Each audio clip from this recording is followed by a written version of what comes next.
नमस्कार, मैं हूं आशीष त्रिपाठी आपके साथ न्यूज 18 मध्य प्रदेश छत्तीसगढ़ पर। आप देख रहे हैं इवनिंग एजेंडा। शुरुआत करेंगे इस वक्त की बड़ी खबर से।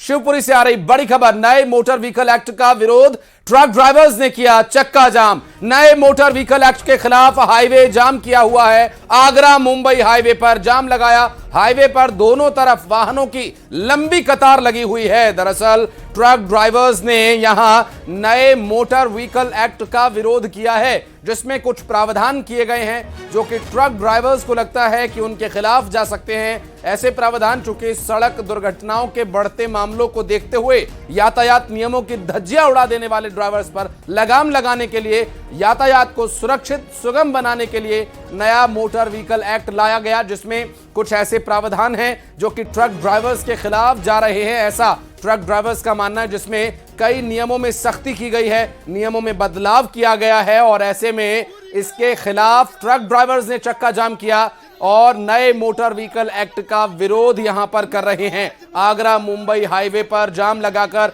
विरोध प्रदर्शन ट्रक ड्राइवर्स द्वारा किया जा रहा है। ऐसे में दोनों तरफ वाहनों की लंबी कतार लगी हुई है। नए मोटर व्हीकल एक्ट का विरोध करने शिवपुरी में सड़कों पर उतरे ट्रक ड्राइवर्स ने चक्का जाम कर दिया है। नया मोटर व्हीकल एक्ट जो कि ट्रक ड्राइवर्स के खिलाफ जा सकता है, ऐसा कहना है ट्रक ड्राइवर्स का। और इसी के साथ यहां मुंबई आगरा हाईवे जाम किया हुआ है। हाईवे पर दोनों तरफ वाहनों की लंबी कतार लगी हुई है। नारेबाजी कर रहे हैं ट्रक ड्राइवर्स। शिवपुरी में सड़क पर उतरकर ट्रक ड्राइवर्स ने विरोध प्रदर्शन किया नए मोटर व्हीकल एक्ट के खिलाफ और सड़क पर चक्का जाम कर सड़क के दोनों तरफ जाम लगा दिया गया है। अशोक हमारे सहयोगी फोन लाइन पर जुड़ गए हमारे साथ। अशोक, क्या डिटेल्स मिल पा रही है? आखिर कब तक यह प्रदर्शन चलता रहेगा इसी तरह? देखिए, मैं आपको बता दूं कि आज सुबह ही आगरा मुंबई राष्ट्रीय राजमार्ग पर ककरवाया जो तिराहा पड़ता है, वहां पर बड़ी संख्या में ट्रक ड्राइवरों ने अपने ट्रकों को खड़ा कर दिया और वो लगातार जो संसद में भी हाल ही में मोटर व्हीकल एक्ट पास हुआ है उसका विरोध कर रहे थे।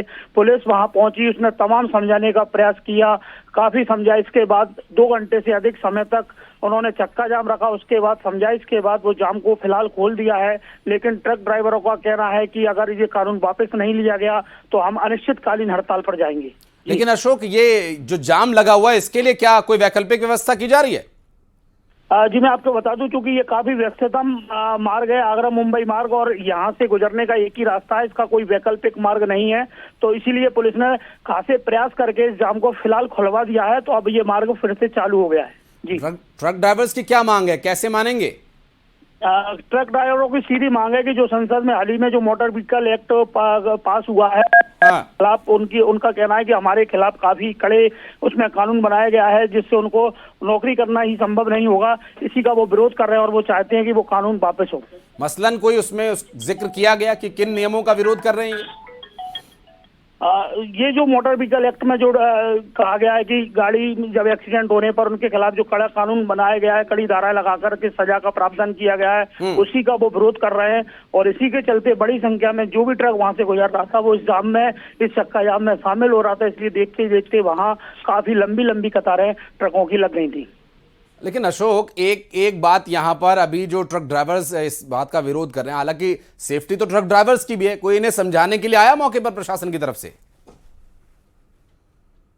पुलिस प्रशासन की यातायात के तमाम अधिकारी वहां पहुंचे, उनको जब समझाइश दी, उसी के बाद फिलहाल वो चक्का जाम को खोल दिया गया है। लेकिन ये उनका कहना ये भी है कि ये धीरे धीरे करके ये देशव्यापी आंदोलन बनाएंगे इसको, और पूरे देश में एक साथ चक्का जाम किया जाएगा। बहुत शुक्रिया सर आपका।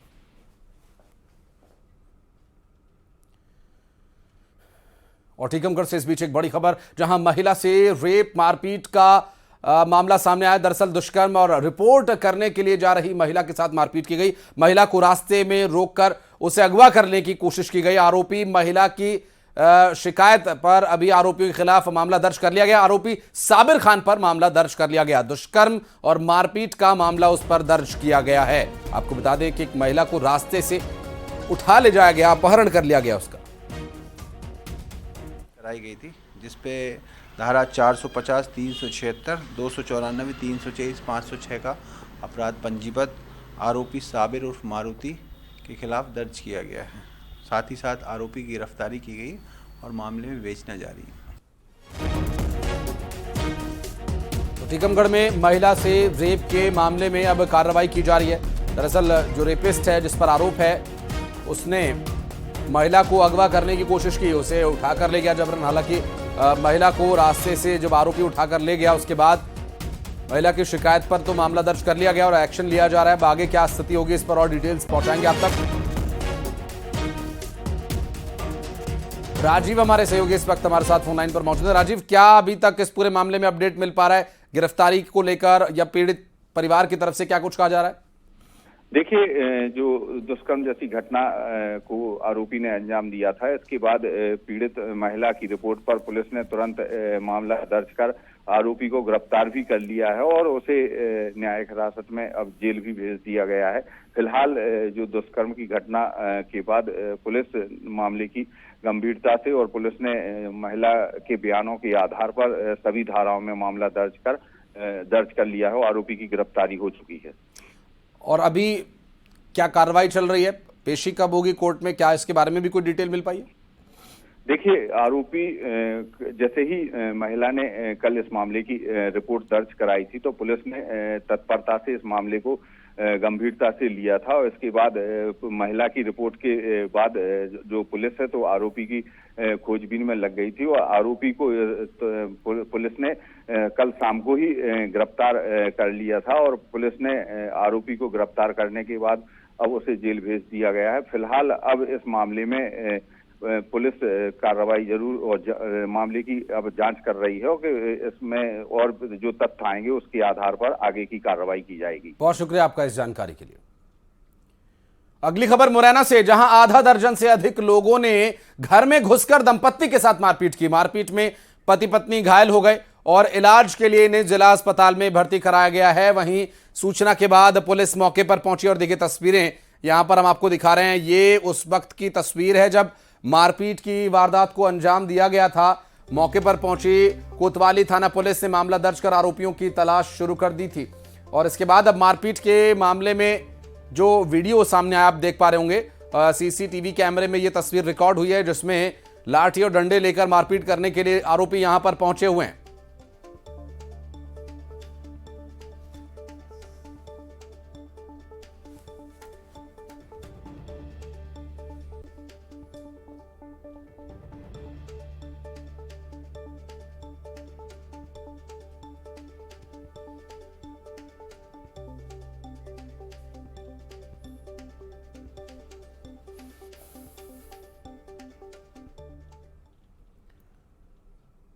और अब बात करेंगे सीएम काम पर और मंत्री धाम पर की।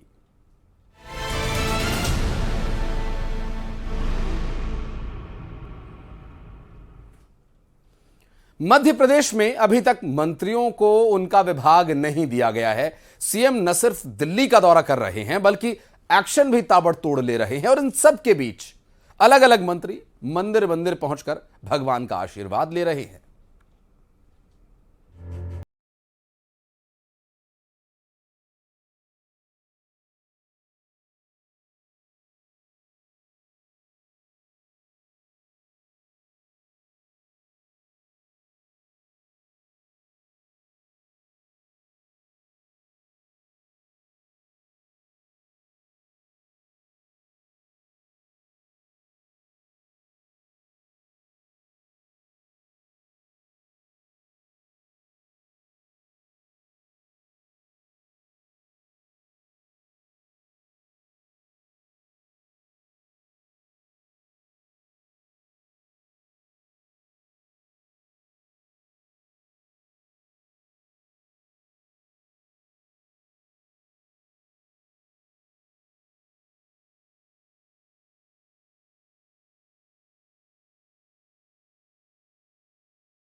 की तैयारी। गुना के बाद ही देखिए उन्होंने तेजी से एक्शन लेते हुए एसपी, कलेक्टर, परिवहन आयुक्त समेत कई अधिकारियों को हटा दिया और विभागीय समीक्षा बैठक में भी लगातार वो अफसरों को निर्देश दे रहे हैं। तो सीएम काम पर है, लेकिन मंत्री क्या कर रहे हैं? दरअसल मंत्री लगे हैं टेम्पल रन में। छत्तीसगढ़ में तो मंत्रियों के बीच विभागों का बंटवारा हो चुका है, लेकिन मध्य प्रदेश में ऐसा नहीं है। सत्ता के साथ साथ एक एक नेता की सियासी शक्ति का संतुलन साधना किसी चुनौती से कम नहीं। उम्मीदों के आसमान में हर किसी का ख्वाब है पावरफुल और मलाईदार महकमा। ऐसे में मंत्री भी लगातार मंदिर मंदिर जा रहे हैं, अर्जी लगा रहे हैं। पिछले कुछ दिनों से ही देख लीजिए, कद्दावर नेता और पूर्व केंद्रीय मंत्री प्रहलाद सिंह पटेल बाबा महाकाल की भक्ति में डूबे हुए नजर आए। पत्नी के साथ पहुंचे पटेल नंदी हॉल में बैठकर पूजा अर्चना करते हुए देखे गए। भस्म आरती में आहुति भी थी। साथ ही कहा कि भगवान से मध्य प्रदेश को सर्वोच्च राज्य की सूची में शामिल होने की कामना की है। पोर्टफोलियो का इंतजार उप मुख्यमंत्री को भी है। वे भी सपरिवार बाबा महाकाल के चरणों में शीश नवाने पहुंचे। बाबा महाकाल का पूजन अर्चन, दर्शन और दूध से अभिषेक किया। भारत के विश्व गुरु बनने की कामना भी की।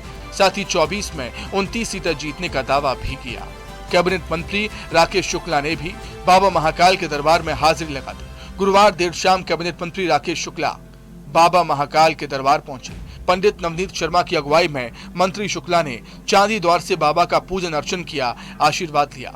राकेश शुक्ला के साथ उनके समर्थक भी मौजूद रहे। जल का आचमन किया और भांग के श्रृंगार के दर्शन के साथ ही नंदी हॉल में पहुंचकर ध्यान लगाया। राकेश शुक्ला के अलावा गुरुवार को ही कैबिनेट मंत्री नागर सिंह चौहान भी कालों के काल का आशीर्वाद लेने के लिए पहुंचे। चौहान के साथ उनके परिवार वाले भी महाकाल दर्शन करने के लिए पहुंचे थे। इतना ही नहीं, बाकी कैबिनेट मंत्री भी अलग अलग मंदिरों में आशीर्वाद की आस में चक्कर काट रहे हैं। पहली बार राज्य मंत्री की जिम्मेदारी मिलने के बाद सभी मंत्री अपने अपने गृह जिलों में पहुंचे और भगवान का आशीर्वाद लिया। दिलीप अहिरवार और राजनगर विधायक अरविंद पटेरिया खजुराहो के मातंगेश्वर महादेव मंदिर पहुंचे, आशीर्वाद लिया। इन मंत्रियों के अलावा रैगांव विधानसभा से नवनिर्वाचित विधायक प्रतिमा बागरी राज्य मंत्री की शपथ लेने के बाद पहली बार शुक्रवार को सतना पहुंची और मैहर जाकर मां शारदा का आशीर्वाद लिया। एक बार फिर मंत्री की जिम्मेदारी मिलने पर गोविंद सिंह राजपूत बुधवार रात आगर मालवा पहुंचे। नलखेड़ा स्थित मां बगलामुखी माता मंदिर में पूजा अर्चना की। तो कुल जमा बात यह है कि मंत्रियों की जिम्मेदारी कब तय की जाएगी ये अभी भी साफ नहीं है, लेकिन मंत्रियों का मंदिर मंदिर दौरा जारी है। जाने कब किस आशीर्वाद के साथ विभाग बंटवारे की ब्रेकिंग आ जाए। इन सबसे तर मुख्यमंत्री डॉक्टर मोहन यादव लगातार एक्शन में है। Bureau report, news 18।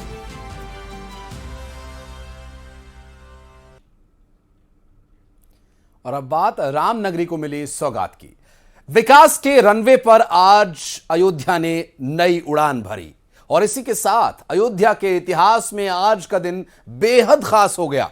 रामनगरी से देश को पीएम ने विकास संदेश देते हुए आधुनिक अयोध्या के गौरव का गुणगान किया।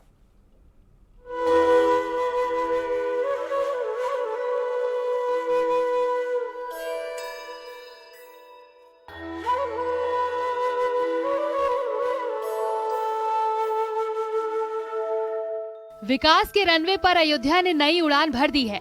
पीएम मोदी ने महर्षि वाल्मीकि अंतर्राष्ट्रीय हवाई अड्डे का उद्घाटन कर पूरे देशवासियों को नए साल की सौगात दे दी है।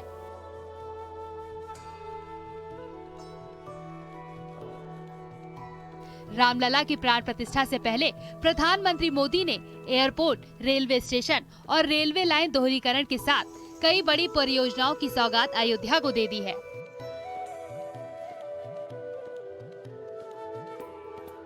पीएम मोदी ने अयोध्या में करीब 15,700 करोड़ की परियोजनाओं का शिलान्यास किया है। इसी के साथ ये पल, ये घड़ी अयोध्या के इतिहास में स्वर्ण अक्षरों में अंकित हो गई है। और इसी के साथ भगवान श्री राम की नगरी में विकास के लिए नए युग का शुभारंभ हो चुका है। सौगात के बाद पीएम मोदी ने इसे आधुनिक अयोध्या का जिक्र करते हुए उसके गौरव को फिर से स्थापित करने की बात कही। विकसित भारत के निर्माण को गति देने के अभियान को अयोध्या नगरी से नई ऊर्जा मिल रही है। आज यहां 15,000 करोड़ रुपए से अधिक के विकास कार्यों का शिलान्यास और लोकार्पण हुआ है। इंफ्रास्ट्रक्चर से जुड़े ये काम आधुनिक अयोध्या को देश के नक्शे पर फिर से गौरव के साथ स्थापित करेंगे। अयोध्या में करीब 1463 करोड़ रुपए की लागत से बना महर्षि वाल्मीकि इंटरनेशनल एयरपोर्ट आधुनिक सुविधाओं से लैस होने के साथ ही अयोध्या के त्रेता युगीन वैभव की याद दिलाता है।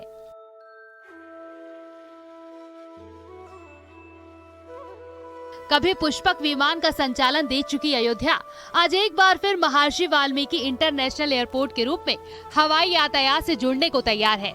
इस एयरपोर्ट का वास्तु और डिजाइन बेहद खास है। ये पूरी तरह से श्री राम के जीवन से प्रेरित है और नागर शैली के आधार पर इसका विकास किया गया है। अयोध्या को मिली हवाई सौगात से श्रद्धालु भी गदगद हो उठे हैं।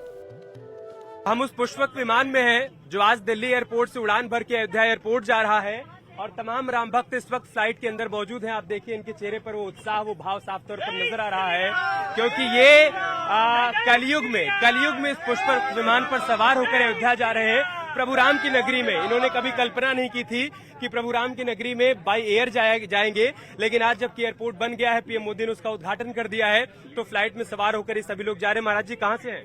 हम गुड़गांव से हैं जी। गुड़गांव से हैं? हाँ, गुड़गांव पहली फ्लाइट में सवार होकर रामनगरी जा रहे हैं। हाँ जी, हाँ जी। अभी क्या मन में कैसे भाव है? देखिए, हम काफी दिन से अयोध्या में लगे हुए हैं, वहाँ अयोध्या को डेवलप करने में लगे हुए हैं। जो काम है वहाँ पे जमीनें ली हैं, लोगों को रहने के लिए, लोगों को एक सिस्टम बनाने के लिए वहाँ पे लगे हुए हैं। अयोध्या को राम नगरी बनवाने में हम पूरा। श्री राम जय जय राम। एयरपोर्ट पर प्रभु श्री राम का चित्रण कई स्तरों पर किया गया है। एयरपोर्ट के बाहर तीर धनुष का बड़ा म्यूरल लगाया गया है जो श्री राम के पुरुषार्थ का प्रतीक है। वहीं एयरपोर्ट की लैंडस्केपिंग में रंगों के प्रयोग को पंच तत्वों से प्रेरित होकर रखा गया है। एयरपोर्ट के मुख्य भवन में 7 खंभों का इस्तेमाल किया गया है जो रामायण के 7 कांड को दर्शाते हैं। Bureau report, news 18।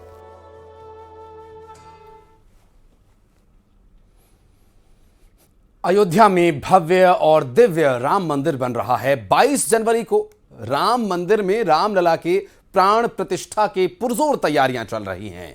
वहीं प्राण प्रतिष्ठा से पहले पीएम मोदी अयोध्या के दौरे पर आए और उन्होंने दौरे के दौरान करोड़ों की सौगात दी, जिससे आने वाले समय में अयोध्या पूरी तरह से बदल जाएगी। और पीएम ने अयोध्या धाम रेलवे स्टेशन और महर्षि वाल्मीकि एयरपोर्ट का उद्घाटन किया। अयोध्या में राम भक्तों की यात्रा आसान हो, इसके लिए रेलवे स्टेशन का पुनर्विकास किया गया। रोड शो के बाद में पीएम मोदी ने अयोध्या धाम रेलवे स्टेशन का उद्घाटन किया। इस दौरान राज्यपाल आनंदीबेन पटेल, सीएम योगी आदित्यनाथ, केंद्रीय मंत्री अश्विनी वैष्णव, दोनों डिप्टी सीएम भी मौजूद रहे। रेलवे स्टेशन पर भी तमाम तरह की सुविधाएं दी गई। अयोध्या धाम रेलवे स्टेशन को 240 करोड़ की लागत से विकसित किया गया है। रेलवे स्टेशन के उद्घाटन के बाद में पीएम ने 2 अमृत भारत ट्रेन को हरी झंडी दिखाई। इसके साथ ही 6 वंदे भारत ट्रेनों को भी रवाना किया गया। अयोध्या से दरभंगा के बीच में एक अमृत भारत ट्रेन, तो वहीं अयोध्या से आनंद विहार टर्मिनल के बीच में एक वंदे भारत ट्रेन का संचालन होगा। पीएम मोदी ट्रेन में सवार हुए, यहाँ भी उनका चिर परिचित अंदाज देखने को मिला। पीएम ने बच्चों से भी बात की। इस दौरान सीएम योगी भी उनके साथ में रहे। अमृत भारत ट्रेन को प्रधानमंत्री ने हरी झंडी दिखाई है। आज स्पेशल ट्रेन के रूप में ये ट्रेन अयोध्या जंक्शन से रवाना हुई है और अयोध्या धाम से ये आज बाया अयोध्या होते गोरखपुर होते हुए ये ट्रेन दरभंगा तक का सफर करेगी। अगले सप्ताह से ये ट्रेन प्रॉपर रूप से चलेगी। इस वक्त मैं उसी डिब्बे में हूँ जहाँ पे उन्होंने जो है बच्चों से बात की है। बेटा, आपसे बात किए थे पीएम? क्या बात हुई है उनसे? जी, उन्होंने पहले तो मेरी पेंटिंग देखी और उसके बारे में पूछा और उसके बाद फिर मैं ये देखिए, ये पेंटिंग जो है, ये पेंटिंग इस बच्ची ने बनाया है और ये बच्ची इसने जो है प्रधानमंत्री को दिखाया। तो क्या कहे प्रधानमंत्री जी? उन्होंने कहा कि ये सब बहुत अच्छी है, बस इसमें राम जी थोड़े और बड़े होने चाहिए। राम जी बड़े होने चाहिए। आपने जब कविता सुनाई तो आप ताली बजा रहे थे। कौन सी कविता थी जो आप सुनाई थी? ये सुनाया था मैंने। हर हृदय बसे 2 नाम हैं, एक सीता और एक राम है, जिनके आने की आहट से पुलकित ये अयोध्या धाम है। सरयू के इस पावन जल का, आने वाले हर एक पल का, पांव पखारे नैन हमारे, लेते उनका ही नाम है, जिनके आने की आहट से पुलकित ये अयोध्या धाम। तो इसी पे प्रधानमंत्री ताली बजा रहे थे। हाँ, तो ये बच्चे जो है, ये बच्चे यहाँ पे मिले हैं और इन बच्चों से जब प्रधानमंत्री मिले और देखिए अलग अलग तस्वीरें, अलग अलग वो लेके यहाँ पे बैठे हैं। ये कुछ बच्चियाँ ये लेके आई हैं और इसको भी इन्होंने दिखाया है प्रधानमंत्री को कि किस तरीके से वंदे भारत ट्रेन और किस तरीके से यहाँ का विकास हो रहा है। तो ये सारी चीजें जब यहाँ पे इस डिब्बे में प्रधानमंत्री चढ़े थे तो इन बच्चों से बात करते हुए वो बेहद खुश नजर आ रहे थे। आप लोगों के पास आए थे तो क्या कहे प्रधानमंत्री? सर, ये जो पेंटिंग बनी है इसी के बारे में वो बात कर रहे थे कि मतलब मोदी जी को बनाया तुमने, लेकिन गुस्से में बनाया, चाय नहीं पिलाई तुमने। तो यहाँ प्रधानमंत्री बड़े थोड़े से जॉली नेचर में भी आ गए जब इन्होंने ये तस्वीर देखी यहाँ पे। तो उसके बाद तस्वीर देखने के बाद बच्चों से कह रहे हैं कि आपने तस्वीर तो अच्छी बनाई है, लेकिन तस्वीर थोड़ी सी गुस्से में बना दी, चाय नहीं पिलाई। क्या कहे? चाय नहीं पिलाई है, तस्वीर थोड़े गुस्से में बन गई है। मेरे लिए कुछ लेके आए हो कि नहीं लेके आए हो खाने के लिए? ट्रेन में सवार दूसरे कई लोग भी प्रधानमंत्री से मिले, जो पीएम के लिए खास तोहफा लाए थे। आप भी प्रधानमंत्री जी से मिली, क्या रहा, कैसा लगा आपको? बहुत बढ़िया लगा। तो क्या कही? कहलिए सर जे हम देख के तो बढ़िया लागल हमरा सबके। हम सब बिहार से आयल छी, मधुबनी से, पेंटिंग मिथिला पेंटिंग बनवे छी। तो आप लोगों ने पेंटिंग भी दिया है क्या प्रधानमंत्री को? अमृत भारत ट्रेन में नेपाल से आए लोग भी सफर कर रहे थे। पीएम मोदी ने उनसे भी बात की। तो कैसा रिस्पांस रहा प्रधानमंत्री का? बहुत ही बढ़िया रहा। प्रधानमंत्री जी ने बोला ये ट्रेन चालू करने से नेपाल और भारत का संबंध और बढ़ेगा और कनेक्टिविटी बहुत इजी होएगी।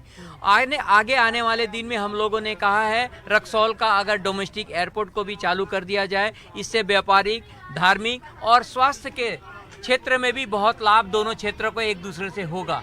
ऐसा हम लोगों ने प्रधानमंत्री जी से आग्रह किया, उन्होंने बड़ा पॉजिटिव लिया और हम लोग बहुत खुश हैं।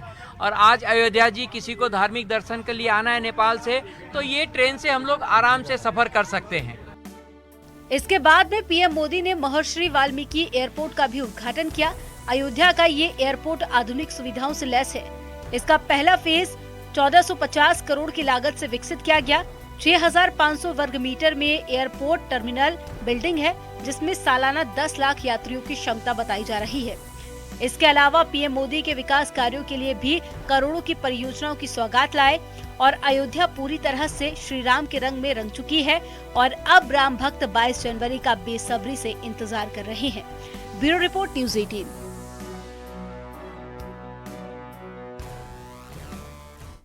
और इसी के साथ इस खास पेशकश में फिलहाल इतना ही।